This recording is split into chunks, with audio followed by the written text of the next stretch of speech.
Before I begin my speech, my formal speech, before I begin my formal speech, I just like to sum up. It's okay, don't worry. I'll manage. I just like to sum up in one sentence what my good friend Habib had spoken. He just said, in a mixture of Hindi and English, if we use both. Laos is a great country to do business in. आप सब लोग आइए, यहाँ धंधा करिए. There's a lot of money to be made and a lot of cooperation to be built, and it's a win-win situation for everybody, for Indian businessmen who want to do business here, as well as for their Laotian counterparts. This is a summary of what he said. So in short, he's one of the Indian businessmen who's come here, set up shop here, and has done very well. And he can be a role model for everybody. That's why I'm particularly addressing our Indian friends who come here for the exhibition because you're new to Laos. So it's a success story, and you can learn from that. Now I'll continue with my regular address. Honorable Mrs. Khemmani Pholsena, Minister of Industry and Commerce of Laos. Honorable Mr. Kikeo Chanthabury, Vice Minister of Planning and Investment, Lao PDR. Mr. Oudet, Suvannavong, Vice President of Lao National Chamber of Commerce and Industry.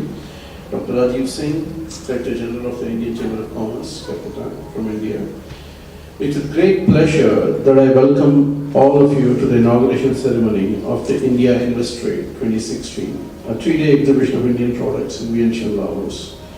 The exhibition also features a focused buyer-seller meet and is a great arena for business networking between Lao and Indian businessmen.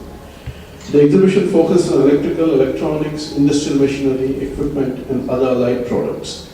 As you already know, this has been organized by the ICC of Calcutta, which is one of the primary business and industry associations of India, with a special focus on Southeast Asia and South Asia. And I might as well add, I wouldn't be surprised if the distance from here to Calcutta is probably less than the distance from Calcutta to New Delhi or some other part of India. It's that close. So India is not very far. India and Laos share historical and civilizational links going back to several millennia. In modern times, our diplomatic relations were established in 1956, and since then, our bilateral relationship has been growing from strength to strength. Numerous high-level visits have taken place from both sides. The India-Laos Joint Commission meets regularly to discuss all bilateral issues, including trade and investment issues. We have a services agreement. This should be signed soon and hopefully pave the way for direct flights between India and Laos. I certainly am waiting for the day when I can hop onto a flight and reach India today. And I'm sure it's the case for all of us. I don't want to wait in Bangkok airport to change. So, under the high-tech program, the Government of India provides numerous scholarships every year to Lao nationals. The Lao India Entrepreneurship Development Center, the Lao India Center for English Language Training, and the Information Technology Center have been making valuable additions to human resources development in Laos. Since 1994, more than 20 years, an Indian Army training team has been training Lao defense personnel in English language, computers, and basic tactics. Since 2009, experts from the Archaeological Survey of India have been doing renovation work where Shiva was known as Lord Bhadrashvara. The above goes to show that India and Laos enjoy strong and multifaceted is less than $100 million. There are some Indian investments in Laos, including 1 or 2 major ones. It's also part of a larger group of ASEAN. ASEAN Economic Community has been declared, and its goal is to integrate all the member states into a free trade union.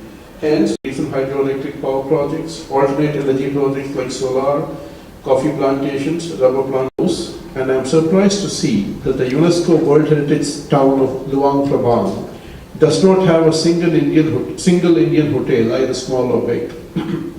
It has several high-end hotels and European restaurants, but not a single Indian restaurant of high. Wat Pho in Champasak province is an ancient Shiva temple and barely 250 kilometers to the north of Angkor Wat. Large numbers of Indian tourists go to Angkor Wat, but are yet to discover Wat Pho. I strongly recommend to all of you, if you have the time after the exhibition, to go south and visit Wat Pho. You'll see what missed so far.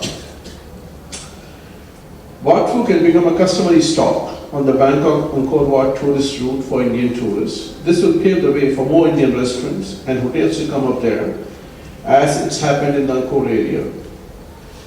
We recently participated in the Wat Pho festival with the Manipuri classical dance troupe, and that was a very big success. Laos also has a good market for Indian utility vehicles, mopeds, scooters and engineering goods. Both Mahindra and TVS vehicles are doing well in Laos. I can see the faces of the gentlemen who are marketing them here, Mr. Shailendra Singh, and he's very happy with the product. There are many successful entrepreneurs and professionals in the community. Some of them are present here today. I request ICC delegation members to interact with them and learn from their first-hand experiences about living and working in Laos. Hence, Vientiane and Laos are going to figure more on the world map, and it's a good time for Indian companies and the Laotian counterparts to forge stronger links. But as my respected mentor here, and as the Minister of Lao PDR, you're free to correct me and add to what I said. Thank you very much.